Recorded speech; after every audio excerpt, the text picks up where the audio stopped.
नमस्कार, स्वागत है आपका हमारे चैनल पर। मैं हूं आपके साथ शिप्रा सैनी। देश में लगातार ड्रग को लेकर सियासत होती दिखाई दी है और जिस तरीके से सितंबर 2021 में गुजरात के अडानी मुद्रा पोर्ट पर करीब 3000 किलोग्राम ड्रग जब्त की गई थी, उसको लेकर भी बीजेपी और कांग्रेस आमने सामने थी। यहां तक कि कांग्रेस पार्टी की ओर से तमाम वामपंथी दलों की ओर से ये आरोप लगाया गया था कि अगर 3000 किलोग्राम ड्रग जब्त की गई है और चूंकि ये ड्रग जो है ये अडानी पोर्ट पर मिली है तो ये अडानी ग्रुप की ही ड्रग है, गौतम अडानी की ही ये ड्रग है, उनके जरिए ही ये ड्रग गुजरात लाई जा रही थी। और इस तरीके से ड्रग जब्त करके सिर्फ दिखाया जा रहा है कि इस तरीके से ड्रग के खिलाफ जो है वो केंद्रीय जांच एजेंसियां कार्रवाई कर रही है। तमाम बड़े और गंभीर आरोप उद्योगपति गौतम अडानी पर लगाए गए थे और कहीं ना कहीं इस पूरे मामले के जरिए बीजेपी और केंद्र सरकार पर निशाना साधा गया था। लेकिन अब आपको बता दें, इस पूरे मामले में बड़ा खुलासा ये हुआ है कि मुद्रा पोर्ट पर जो 3000 किलोग्राम ड्रग मिली थी, जिसकी कीमत लगभग 21,000 करोड़ थी, उसमें दरअसल एक अफगानी नागरिक को पंजाब पुलिस ने हिरासत में लिया था, जो कि भारत में ड्रग तस्करी का काम करता है। और पंजाब पुलिस ने एक दूसरे मामले में इस अफगानी नागरिक नबीउल्लाह को हिरासत में लिया था, लेकिन बाद में छोड़ दिया गया। और ये खुलासा किसी और ने नहीं बल्कि केंद्रीय जांच एजेंसी के एक वरिष्ठ अधिकारी की ओर से ही किया गया है कि उनसे लंबी पूछताछ की गई और फिर पंजाब पुलिस ने उन्हें छोड़ दिया क्योंकि इस व्यक्ति के खिलाफ उन्हें कोई सबूत नहीं मिला। तो इस तरीके से ये बड़ा खुलासा हुआ है।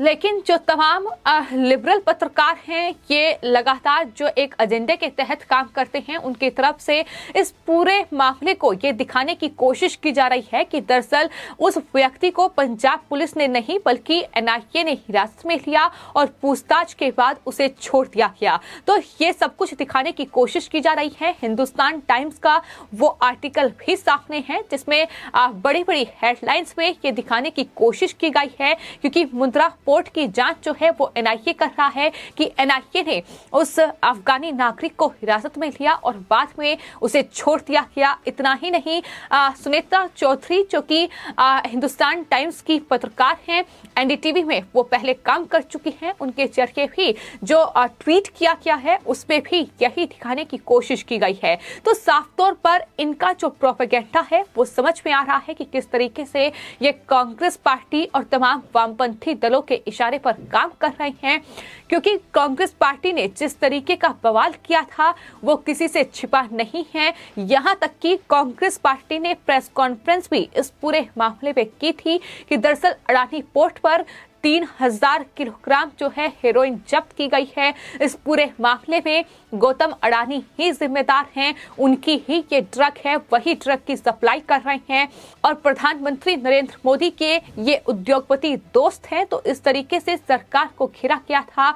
और चूंकि गौतम अडानी जो ग्रुप है, अडानी ग्रुप जो है वो उसका ही ये पोर्ट है, तो ऐसे में तमाम सवाल खड़े किए गए थे। लेकिन अब सवाल ये भी है कि दरअसल पंजाब पुलिस ने इस अफगानी नागरिक नबीउल्लाह को हिरासत में लिया था एक दूसरे मामले में। आपको बता दें, दरअसल पंजाब पुलिस ने जून 2021 में 4 दूसरे तस्करों के साथ ड्रग से जुड़े एक दूसरे मामले में नबीउल्लाह जो कि मुद्रा पोर्ट पर जो ड्रग मिली थी उसका मास्टरमाइंड था, उसे हिरासत में लिया था और उसके बाद उससे पूछताछ की गई और छोड़ दिया गया। और जिस तरीके से कांग्रेस पार्टी ने इस पूरे मुद्रा पोर्ट पर जो ड्रग केंद्रीय जांच एजेंसियों ने जब्त की थी उसको लेकर हंगामा किया था, तो लोग ये भी कह रहे हैं कि मुद्रा ड्रग मास्टरमाइंड पंजाब पुलिस ने एक दूसरे मामले में पूछताछ के बाद छोड़ा। और अब ये पता चल रहा है कि आखिर क्यों इतनी ज्यादा कांग्रेस पार्टी और राहुल गांधी बौखलाए हुए थे, क्योंकि राहुल गांधी और उनके तमाम नेता मुद्रा पोर्ट पर नशीले पदार्थों की खेप को जब्त करने के बावजूद इतने नाराज दिखाई दे रहे थे। क्या उन्हीं की कोई मिली भगत थी? क्या जिस तरीके से ये खबर भी सामने आ चुकी है कि पाकिस्तान और जो अफगानिस्तान है जहां तालिबान का अब शासन है, वहां लगातार अब ये कहीं ना कहीं षड्यंत्र के तहत भारत में तमाम ड्रग की खेप भेजी जा रही है ताकि भारत में युवाओं को ड्रग के नशे में लिप्त करके कहीं ना कहीं भारत को अस्त व्यस्त करने की कोशिश करने की साजिश और षड्यंत्र पाकिस्तान और अफगानिस्तान जैसे देश रच रहे हैं। तो क्या यही वजह है कि कांग्रेस पार्टी इतना तिलमिलाई हुई थी कि 21,000 करोड़ की जो ड्रग जब्त की गई थी? और सिर्फ यही नहीं बल्कि इसके बाद भी जो गुजरात एटीएस की ओर से कार्रवाई की गई है उस पर भी कांग्रेस पार्टी ने सवाल उठाए थे। तो लगातार देश में ड्रग की खेप पकड़ी जा रही है। मामला सिर्फ गुजरात तक सिमटा हुआ नहीं है, मामला सिर्फ अडानी ग्रुप तक सिमटा हुआ नहीं है, बल्कि इसके अलावा हमने महाराष्ट्र में तो हाल ही में देखा जब आर्यन खान क्रूज ड्रग मामला सामने आया, उसमें खुलकर तमाम इन विपक्षी नेताओं ने ड्रग माफियाओं और ड्रग के जो तस्कर थे उन्हें बचाने की भरपूर कोशिशें की। यहां तक कि एनसीबी यानी नारकोटिक्स कंट्रोल ब्यूरो ही जो इन ड्रग तस्करों पर कार्रवाई कर रही थी, इन ड्रग माफियाओं पर नकेल कस रही थी, उसे ही कटघरे में खड़ा कर दिया। नारकोटिक्स कंट्रोल ब्यूरो की कार्रवाई को ही फर्जी कार्रवाई करार दे दिया। तो इनके मंसूबे क्या हैं ये साफ तौर पर समझ में आते हैं। लेकिन फिलहाल बड़ा खुलासा यही है कि पंजाब पुलिस जिसकी लगातार नाकामी देखने को मिल रही है, अब एक और बड़ा खुलासा यही हुआ है कि मुंद्रा पोर्ट का ये मास्टरमाइंड जिसे पंजाब पुलिस ने गिरफ्तार किया था। और आपको ये भी बताते हैं कि पंजाब वो बॉर्डर स्टेट है जहां से पाकिस्तान लगातार ड्रग की तस्करी कर रहा है, जहां ड्रोन के जरिए ड्रग तस्कर लगातार ड्रग भेज रहे हैं। तो इस तरीके से पंजाब में भी तमाम जो ड्रग के मामले हैं वो सामने आए हैं। बॉर्डर सिक्योरिटी फोर्सेस ने कई ड्रग तस्करों को गिरफ्तार भी बीते दिनों किया है।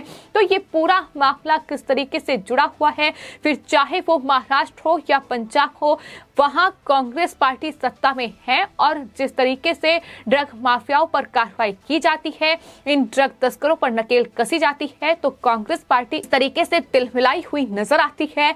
इस पर केंद्रीय जांच एजेंसियों की तारीफ करने के, उनके अधिकारियों की तारीफ करने के बजाय राहुल गांधी ट्वीट करते हुए केंद्र सरकार पर ही अटैक करते हैं, गौतम अडानी और अंबानी जैसे उद्योगपतियों को घेरते हैं। तो ये अपने आप में राहुल गांधी और कांग्रेस पार्टी को बेनकाब करने के लिए काफी है कि किस तरीके से पाकिस्तान और अफगानिस्तान में जहां अब तालिबान का शासन है, उसके एजेंडे पर कहीं ना कहीं हिंदुस्तान में बैठकर कांग्रेस पार्टी काम कर रही है। और इस पूरे मामले में हालांकि जब एनआईए के अधिकारी की ओर से ये बड़ा खुलासा किया गया है, तो उसके बाद जो पंजाब पुलिस के एसटीएफ के प्रमुख हैं एडीजी हरप्रीत सिंह सिंधु, उनका भी बयान सामने आया है। उन्होंने हालांकि ये कहा है कि उन्हें मामले की पूरी जानकारी नहीं है और जो पूरी मामले की जांच है वो अब शुरू करी जाएगी। और उन्होंने ये भी कहा है कि अगर पुलिस के पास किसी भी अपराधी के बारे में पर्याप्त तथ्य हैं तो नशीली पदार्थों के तस्कर को छोड़ दें, अगर पुलिस तो उन पर कड़ी कार्रवाई होगी, यानी पंजाब पुलिस पर एक्शन लिया जाएगा अगर इसमें जरा सी भी कोताही बरती गई है तो उनकी तरफ से साफ तौर पर यह कहा गया है। लेकिन बड़ी विफलता इसे कहेंगे। हो सकता है कि पंजाब में, क्योंकि कांग्रेस शासित राज्य है, पंजाब पुलिस की मिलीभगत भी अब एक मामले में देखने को मिल चुकी है, जिस तरीके से प्रधानमंत्री की सुरक्षा में सेंध लगी है। और अब ये दूसरी बड़ी खबर जो सामने आई है कि पंजाब पुलिस की ये बड़ी लापरवाही, जिसमें नबीबुल्लाह जो कि मुंद्रा पोर्ट का जो ड्रग पकड़ी गई थी 3000 किलोग्राम, जो कि जिसकी कीमत 21,000 करोड़ रुपए थी, उसमें मास्टरमाइंड है। और उस मास्टरमाइंड को गिरफ्तार करने के बाद आखिर क्यों पंजाब पुलिस ने इस तरीके से सवाल जवाब करके छोड़ दिया,